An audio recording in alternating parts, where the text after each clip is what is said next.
É hora de acelerar a motocicleta. Eu estou maneiro, hein? A moto começou sua jornada como bicicleta e tomou o século XX com uma explosão de potência. Vamos revelar o funcionamento interno da motocicleta, explorar seus limites e revelar o que você não sabia sobre ela. Tudo para você se tornar um gênio da motocicleta. Oi, sou Daniel Wilson e quero saber tudo. Como tenho PhD em robótica, vejo o mundo de outro ângulo. Vou para todos os lugares, descobrindo o lado oculto dos objetos cotidianos e revelando tudo em Como Funciona.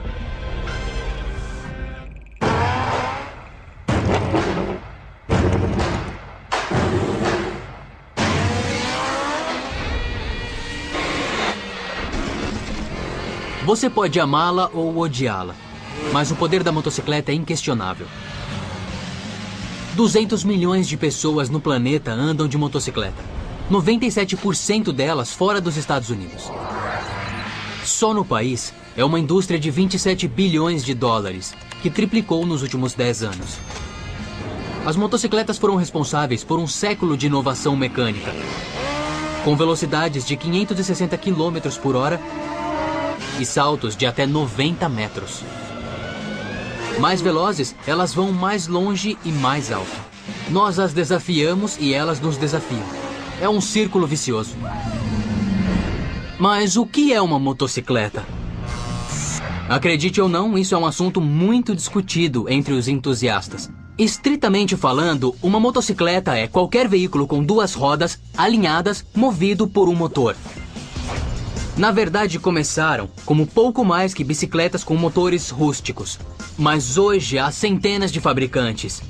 Do Japão à Índia, da Itália aos Estados Unidos.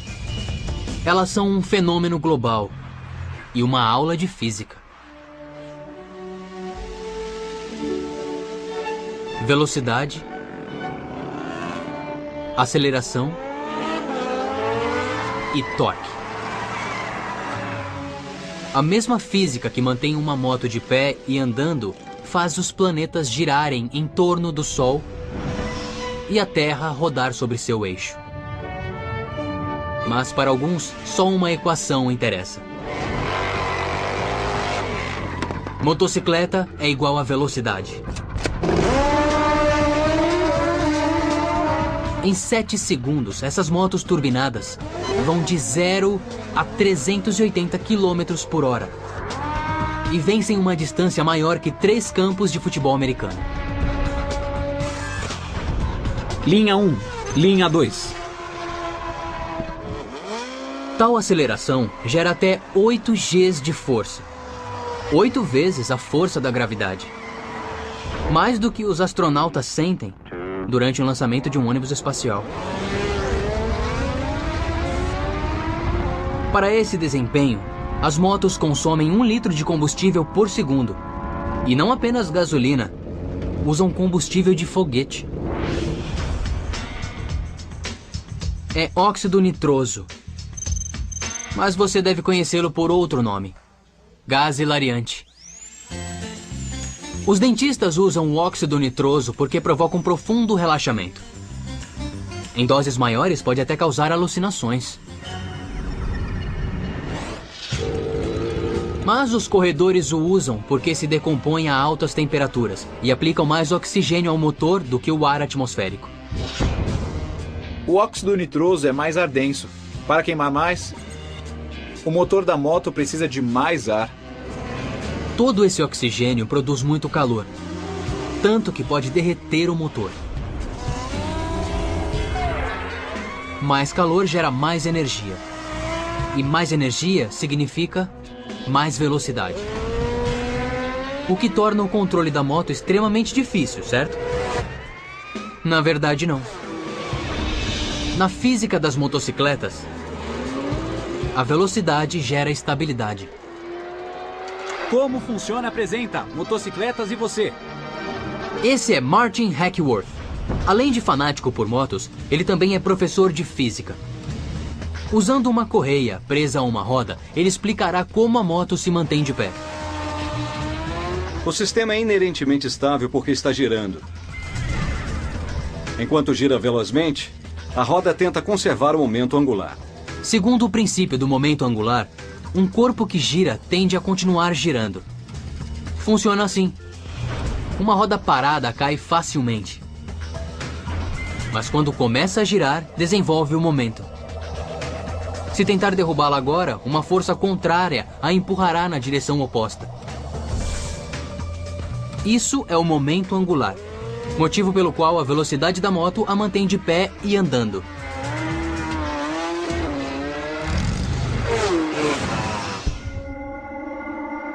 Mas a velocidade também provoca estragos.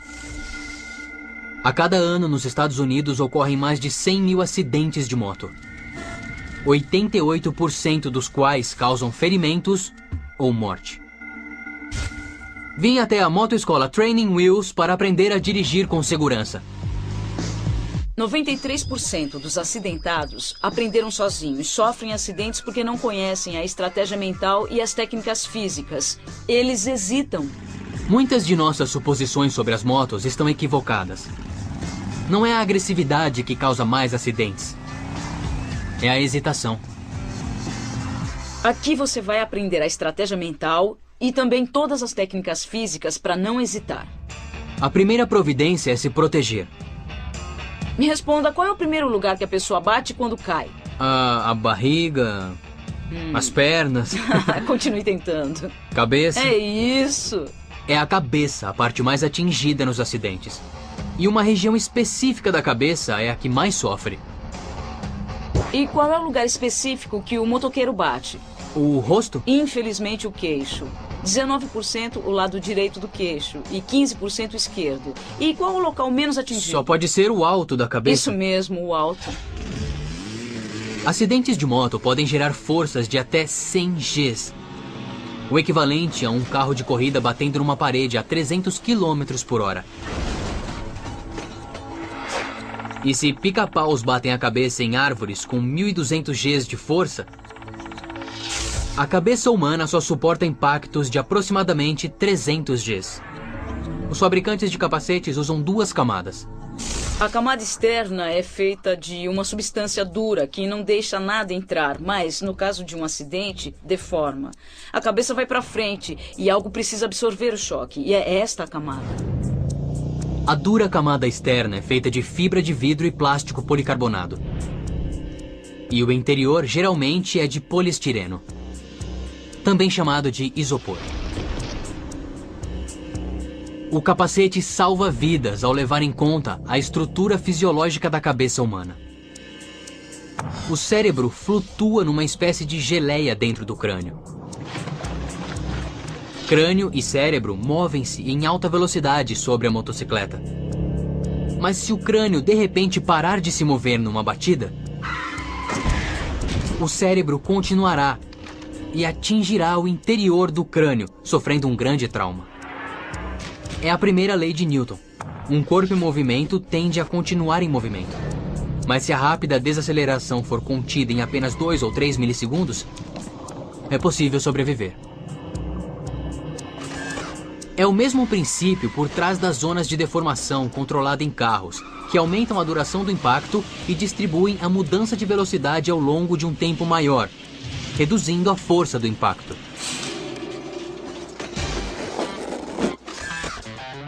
Tô muito maneiro, hein? Tá mesmo. Você acha? Claro. Isso aqui é uma armadura moderna. Este casaco de couro, além de maneiro, tem um forro especial que fornece proteção extra. É feito de cristais extremamente finos de átomos de carbono interligados. Milhares desses cristais são unidos, formando fibras que são entrelaçadas ao couro. Por isso essas jaquetas são tão resistentes. O carbono é um elemento adicionado ao aço para torná-lo forte e resistente a balas. Bom, digamos que eu caia da moto, já protegemos a cabeça. Isso mesmo. E para que serve tudo isso? Isso serve para proteger a sua pele. Tá certo. Para que ela não raspe no asfalto. 51% dos acidentes de moto são batidas com outros veículos. Então, por mais que você seja bom, é preciso se proteger. Demorou séculos para que as motos se tornassem o que são hoje. E no centro do alto desempenho está uma explosão.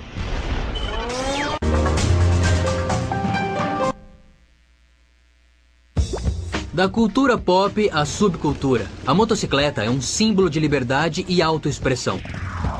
Mas elas só existem graças à sua antecessora, a bicicleta. Hoje há 1 bilhão de bicicletas no mundo todo. Mais que o número de carros e motos somados. 200 milhões de motocicletas, 1 bilhão de bicicletas. Engenheiros e artistas sonharam em andar sobre 2 rodas durante meio milênio. Mas só em 1817 as bicicletas começaram a ganhar forma. Foi quando um alemão, o barão Karl von Drais, inventou a Laufmaschine. A pessoa montava numa armação de madeira presa a 2 rodas e se deslocava simplesmente correndo. A velocidade máxima era de 10 km por hora, ou o dobro da velocidade da caminhada. Na década de 1860, os franceses Pierre Michaud e Pierre Lallemand introduziram uma bicicleta com pedais e roda da frente maior. O chamado velocípede foi um sucesso de vendas. Mas 5 anos depois foi tirado de circulação pela nova mania sobre rodas. Uma bicicleta com uma grande roda dianteira que aumentava a distância percorrida por pedalada, mas cujo banco alto a tornava perigosa. Em 1885, J.K. Starley introduziu uma armação mais refinada. Era uma estrutura dupla que proporcionava mais força e estabilidade. A bicicleta de J.K. Starley tinha 2 rodas de tamanho quase idêntico, banco mais baixo e distribuição de peso bem melhor. Pela primeira vez, andar de bicicleta não era uma atividade perigosa. Por isso foi chamada de bicicleta de segurança. A nova invenção proporcionou o boom das bicicletas nos anos 1890. A bicicleta expandiu os limites da cidade ao permitir que os trabalhadores se mudassem dos centros densamente povoados para os subúrbios e fossem de bicicleta para o trabalho, acenando para a futura revolução automobilística. E a bicicleta se tornou um símbolo do movimento feminista por representar liberdade e independência. A bicicleta é o meio de transporte mais eficiente que temos no planeta. Até 99% da energia aplicada nos pedais é transmitida para as rodas. E quando toda essa eficiência é combinada com a potência de um motor a gasolina, o resultado é um super meio de transporte e uma força cultural. A motocicleta. Quero saber de onde vem tanta potência. Então vamos fazer um curso básico de anatomia da motocicleta. Estou na fábrica Sony, em Lowell, Massachusetts, para falar com um especialista. Vou encontrar com Guy Pulio, um especialista em restauração de motocicletas, que vai me mostrar o que tem dentro dessa máquina. Existem dezenas de sistemas na motocicleta, mas estou interessado na potência. Ou seja, motor, transmissão e suspensão. Pode me explicar como funciona todo o sistema do motor? Claro. A energia do motor é gerada por uma série de explosões controladas, cerca de 7.000 por minuto. E todos sabem que para detonar é preciso de combustível. No caso da motocicleta, gasolina. Mas já se perguntou por que o radical de gasolina é gás, apesar de ser um líquido? A gasolina é um combustível altamente inflamável, antes descartado como resíduo da produção de querosene. É mais volátil que o óleo diesel e o combustível de jato. No estado gasoso, é instável demais para ser transportado e armazenado com segurança. E por isso é transformado em líquido. Daí o paradoxo do gás líquido.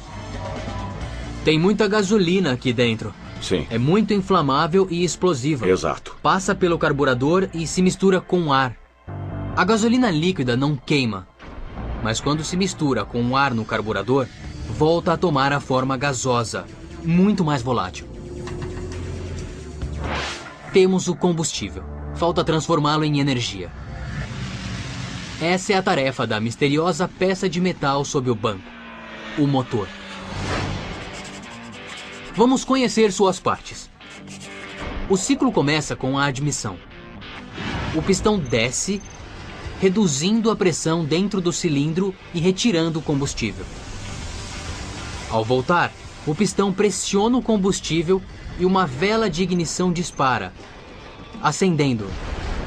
A pressão causada pela explosão volta a empurrar o pistão para baixo no cilindro e aciona o virabrequim.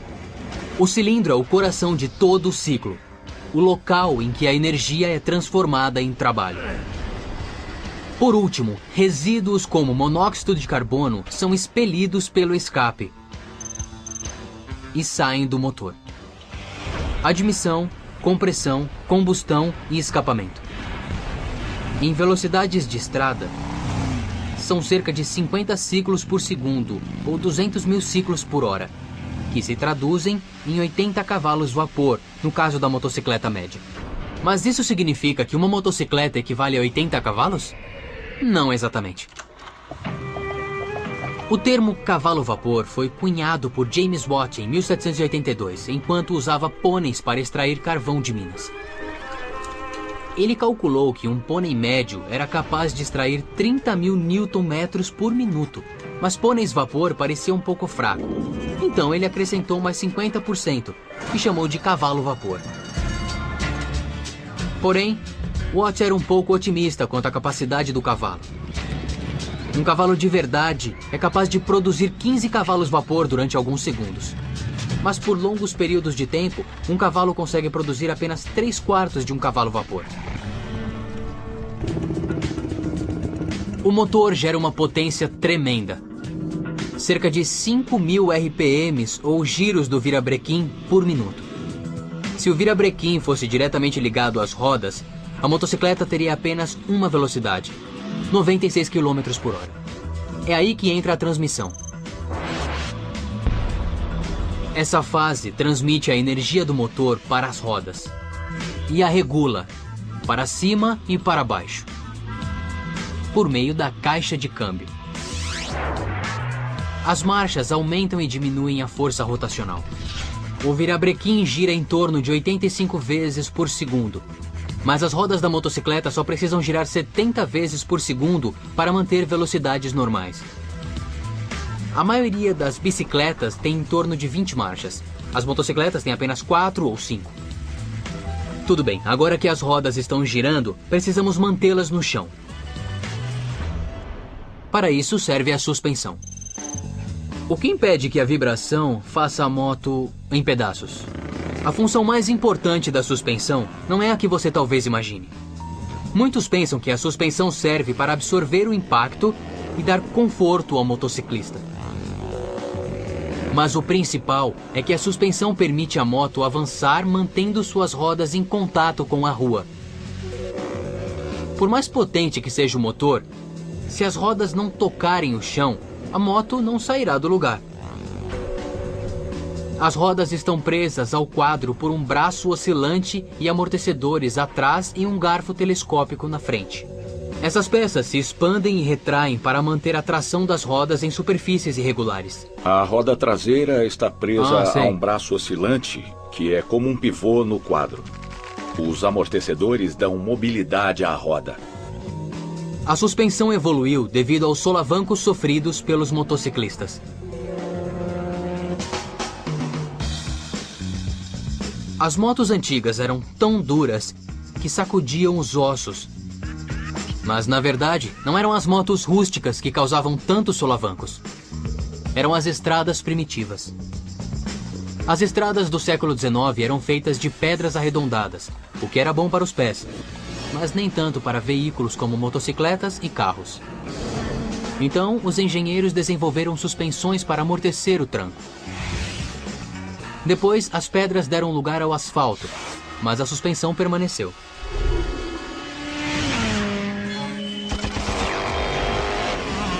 Em mãos hábeis e com uma boa dose de física, a motocicleta pode até desafiar a lei da gravidade.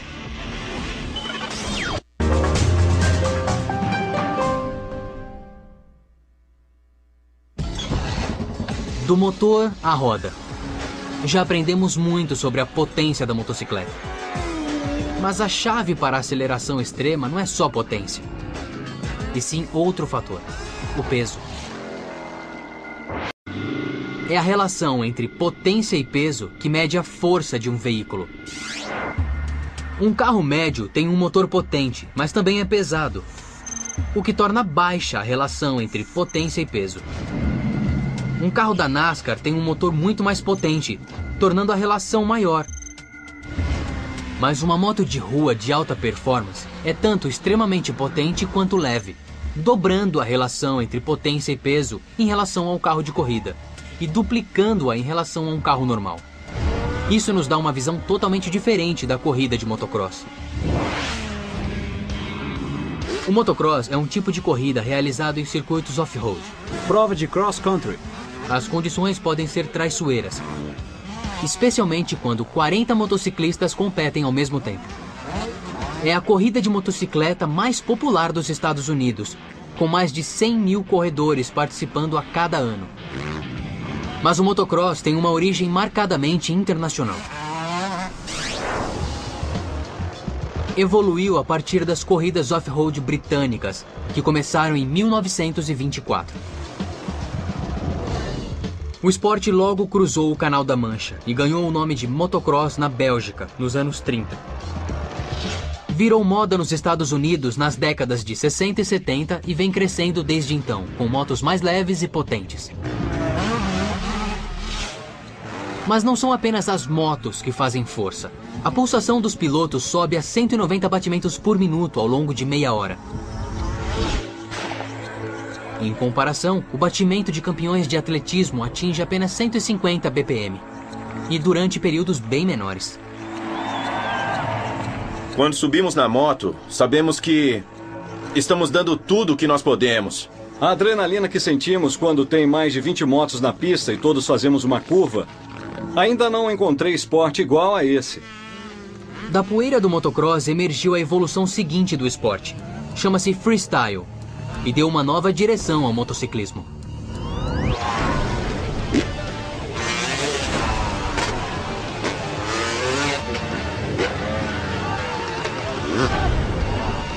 Os praticantes de freestyle executam saltos mortais e manobras no ar, avaliados segundo uma escala de dificuldade. O freestyle entrou para os X Games em 1999.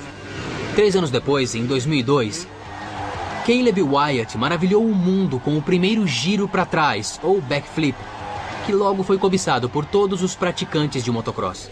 Nesse esporte, se você não tiver medo, não vai durar muito. As pessoas me acham louco, eu sempre ouço isso. Você é louco. Pode ser, mas é preciso ser versátil para fazer tudo aquilo.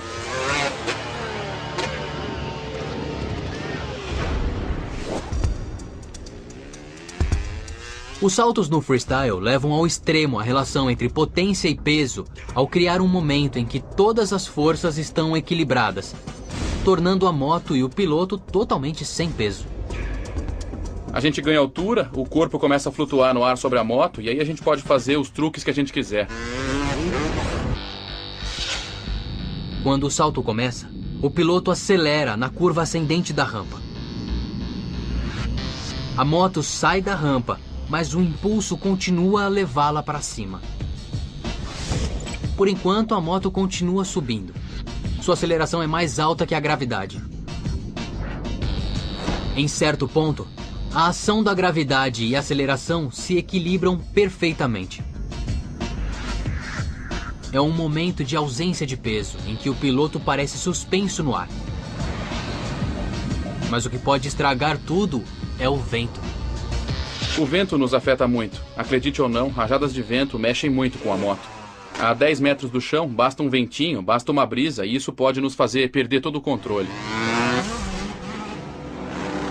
Hoje, Clint está mais concentrado que nunca. Vai tentar seu primeiro giro para trás como piloto profissional. Algo que apenas 100 pilotos no mundo conseguem fazer. Por que é tão difícil? Porque contraria o instinto do piloto sobre como saltar. Todos os saltos são para frente e, de repente, é um estilo diferente. Então, nós temos que esquecer tudo que aprendemos durante a vida toda.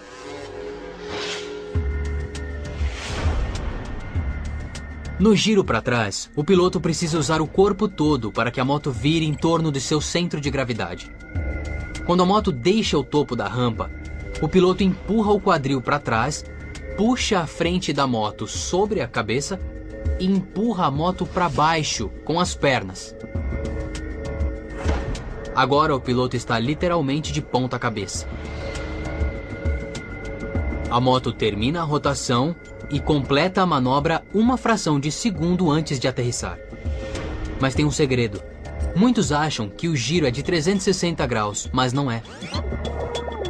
Veja de novo. São apenas 270 graus. Mesmo assim, é muito mais do que eu consigo fazer. De ponta cabeça é quando dá mais medo, porque durante um tempo é muito difícil para a gente concentrar e se acostumar, mesmo com o chão passando. Muita gente no começo acaba ficando apenas um segundinho antes de pousar. Giram, avistam o chão e pousam. Para dominar o corpo é preciso conquistar a mente também. Não tem jeito, é preciso ir em frente. Por mais medo que esteja sentindo, é preciso se concentrar e fazer o que for preciso. Está tudo pronto e a multidão aguarda.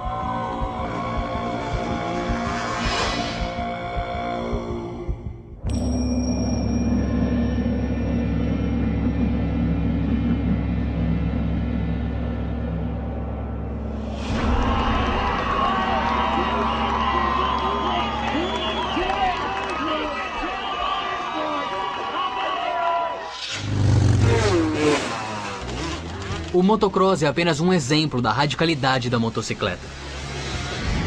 Há centenas de tipos diferentes de motocicleta e cada uma tem uma forma adequada à sua função. As motos de rua oferecem mais conforto ao piloto. Essas motos de baixa manutenção precisam ser confiáveis em todos os tipos de situações.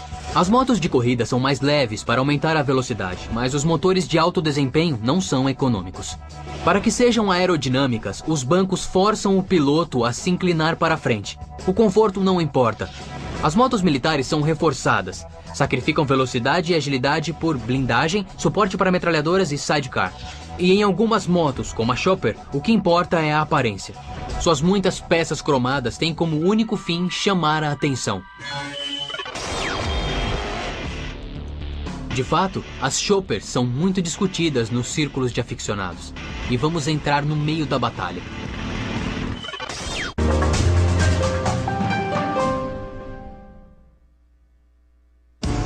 Quase todas as motos que vemos na rua foram fabricadas em massa. Saíram de uma linha de montagem. Se você quer uma moto exclusiva, precisa vir a um lugar como este. Estou na Stone's Motorcycle Company, em Northborough, Massachusetts, onde motos customizadas são feitas manualmente. Os motociclistas andam sozinhos, e não é à toa que as motos são símbolos de individualismo.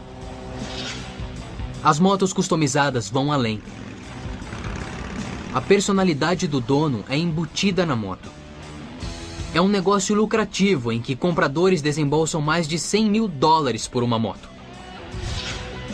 E enquanto uma fábrica como a Harley Davidson produz 300 mil motos anualmente, a equipe de Steve fabrica menos de 10. Quantas motos você fabrica por ano? Geralmente entre 5 e 9 motos por ano. Só 9 por ano? Só. E quanto custa uma desta?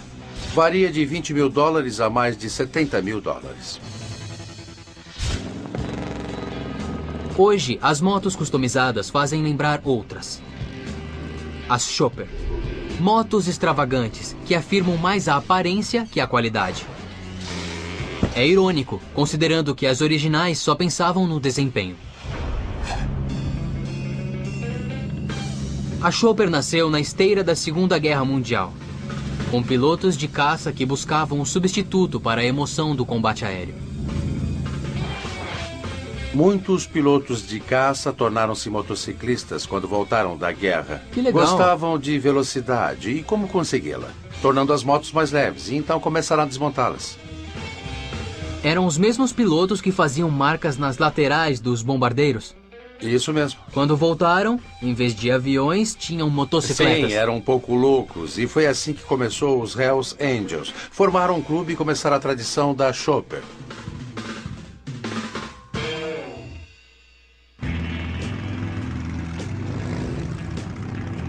Os primeiros Hells Angels eram fora da lei, mas continuavam militares no fundo. Adotaram regras rígidas e punições duras para quem as violava.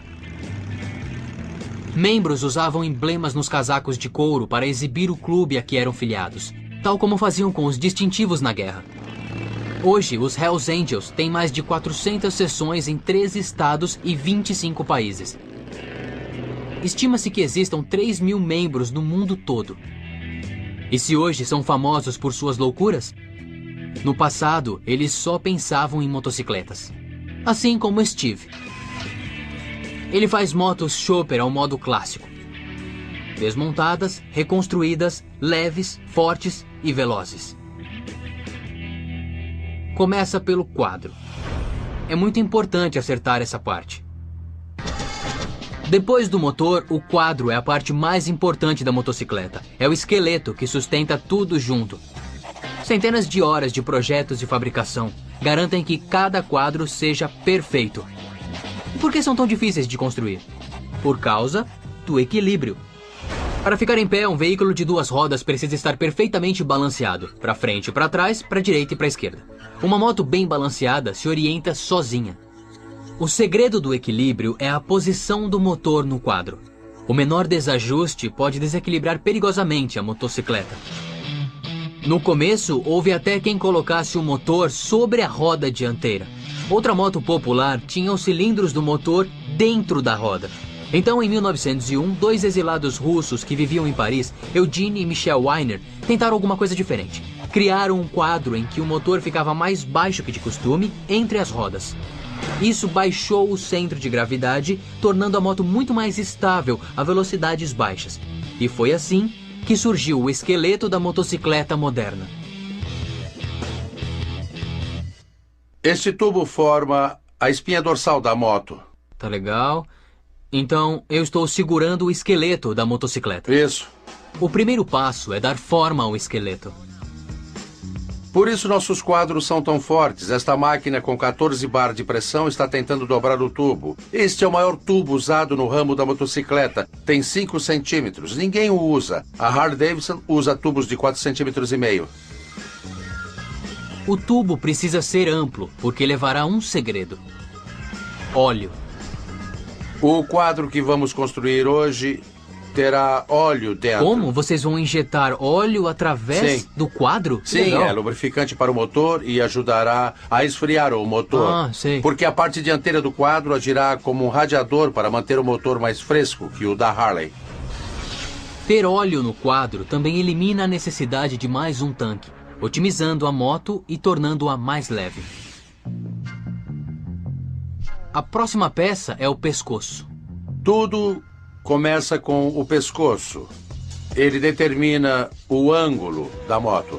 O ângulo determina o manejo e a habilidade nas curvas. Até mesmo poucos graus fazem diferença. Quanto menor o ângulo da inclinação, mais fácil é fazer curvas. Motos de terra precisam fazer curvas rápidas e fechadas, e sua inclinação é a mais baixa, em torno de 28 graus. As motos chopper são feitas para andar reto nas estradas, e por isso sua inclinação é muito alta, de aproximadamente 45 graus. A média ideal para motos de rua gira em torno de 32 graus. Isto seria... impossível de andar. Impossível. Tá, seria tão legal que nem daria para andar. Não, é. E agora? Vamos unir a espinha dorsal ao pescoço. Para isso é preciso soldar. É uma etapa crítica. Podemos soldar. Primeiro, soldamos o tubo de metal. Esta é a solda mais importante da motocicleta. Se quebrar...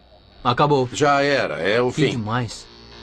Steve usa o trânsito, um instrumento de agrimensura, para ver se o quadro está perfeitamente perpendicular ao chão. Agora que vemos a espinha dorsal, noto que o centro do tubo está no meio da retícula. Podemos soldar. Vamos lá.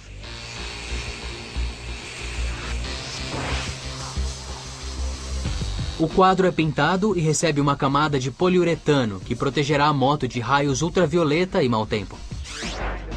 Depois é cuidadosamente instalado. Eles parecem cirurgiões. É como mudar um sofá. Um sofá de $50 mil. A seguir, colocamos o motor. O local precisa ser exato, porque o motor cumpre duas funções. Sabemos que o motor impele a moto, mas também ajuda a mantê-la de pé, como parte do equilíbrio do quadro. Tudo está sob tensão e é isso que dá a força. É o segredo da receita. Essa dupla função torna a moto leve, mas forte. Agora vamos finalizar o quadro, adicionando os garfos e amortecedores.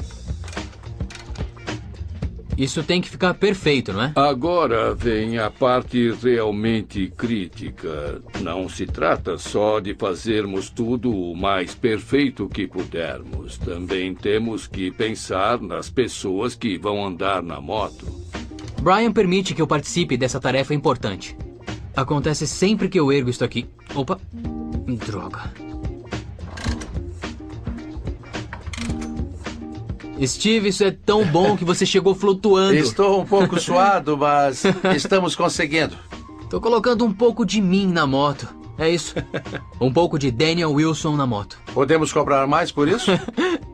É melhor não contar isso pra ninguém, não. Finalmente instalamos as últimas peças, as rodas e os guidões. Brian me convida para montar na moto. Eu vou ser o primeiro a montar nela. Mas não é muito confortável sem o banco. Pronto. No final desse processo, o resultado é uma moto exclusiva. Não feita por robôs numa linha de montagem, mas por uma dupla de seres humanos muito hábeis que supervisionaram todo o processo, até o último parafuso. Uma moto customizada é simplesmente uma máquina superior, uma obra de arte única. E garanto que, quando você parar no farol, não verá uma motocicleta igual ao seu lado. Agora que conheço a motocicleta por completo, é hora de cair na estrada. Mas espero que não literalmente. Oh!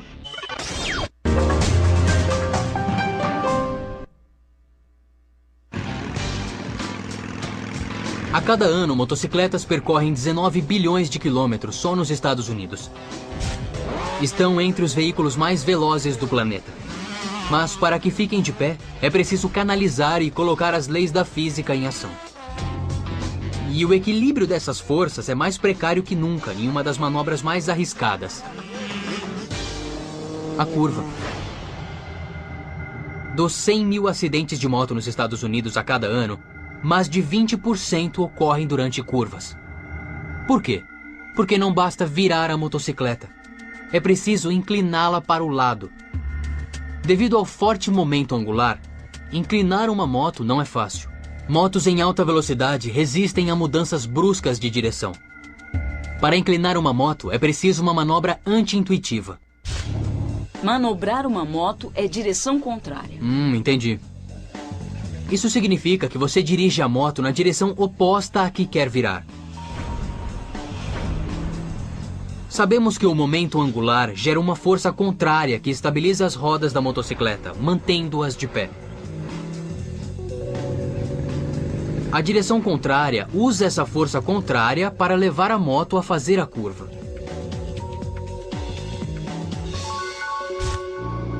Tudo dura 1 segundo. Então vamos mais devagar. Quando quer virar para a esquerda, o motociclista leva a coluna de direção para a direita. Isso desalinha as rodas traseira e dianteira, inclinando a moto para a esquerda. Enquanto a moto se inclina, a força contrária empurra a coluna de direção de volta para a esquerda, completando a curva. Já fiz a curva e agora vou virar o jogo. É hora de perguntar se é mito ou fato. Mito ou fato? Mito ou fato? A primeira moto era movida a vapor. Eu acho que é fato. É uma pergunta interessante. A primeira motocicleta era movida a vapor, portanto eu acho que é fato. Mito. Eu não sei. Se a primeira moto era movida a vapor, mito. Pra mim, fato. Acho que é... Fato. Sei que os motores a vapor precederam tudo e, com certeza, em algum momento alguém deve ter pensado em colocar um numa bicicleta. Fato. Fato. O americano Sylvester Roper inventou uma moto de 2 cilindros movida a vapor em 1867. Os motores a vapor nasceram há 2000 anos, quando Herão de Alexandria inventou sua Eolípila, nome em homenagem a Éolo, o deus grego do vento. Era um pequeno aparato de metal que funcionava com o vapor criado pelo fogo de um altar. Mas apenas no século XVIII, o motor a vapor mudou o mundo ao impulsionar a Revolução Industrial na Europa e na América. E quando a bicicleta surgiu nos anos 1860, não demorou para que alguém tivesse a ideia de combinar os dois. Em 1869, o americano Sylvester Roper prendeu um motor a vapor de 2 cilindros a uma bicicleta de madeira. Seus vizinhos não gostaram da invenção e se queixaram aos jornais do barulho e cheiro produzidos pela motocicleta. E assim nasceram tanto a motocicleta quanto a reação contra ela. Então, em 1885, o engenheiro alemão Gottlieb Daimler prendeu um motor a gasolina a uma tosca bicicleta de madeira. Daimler estava mais interessado em veículos de 4 rodas e nunca andou com sua invenção, a Reitwagen, mas seu assistente andou. E logo surgiu a moto com motor a gasolina. 120 anos depois, ela continua o padrão. E esse é o problema. As motocicletas estão entre os veículos mais econômicos do planeta. São 2 vezes mais econômicas que os carros e 3 vezes que os utilitários e caminhonetes. Mas essa economia tem um custo. As motocicletas emitem mais óxidos de nitrogênio, causadores de poluição, do que qualquer veículo. Então, como fazer com que a motocicleta seja ecológica sem perder sua identidade?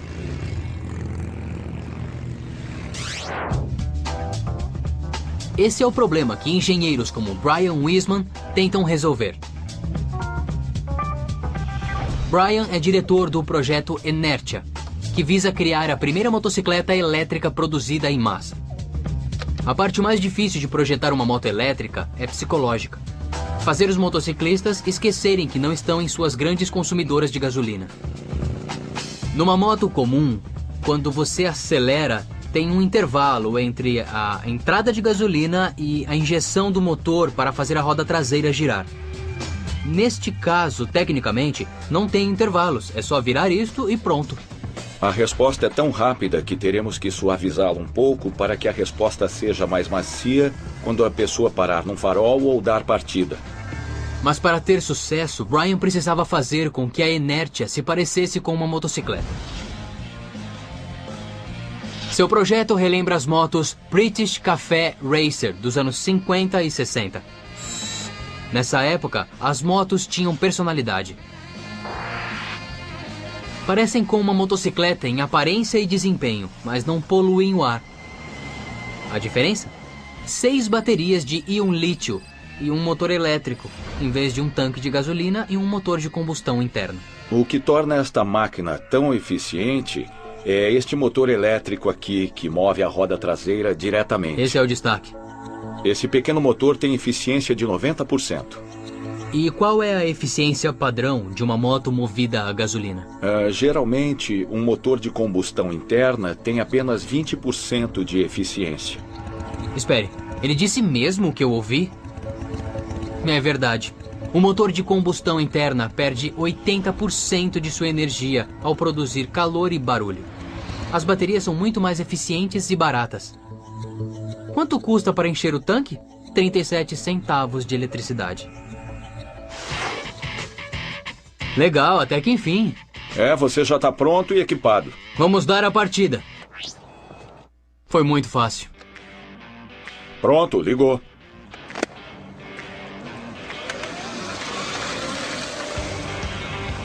A Inertia é como a própria motocicleta. Um elo entre passado e futuro. Tecnologia e ambiente. Homem e máquina. Mesmo que você nunca suba numa motocicleta, ainda pode apreciar sua beleza física e sentir sua emoção visceral.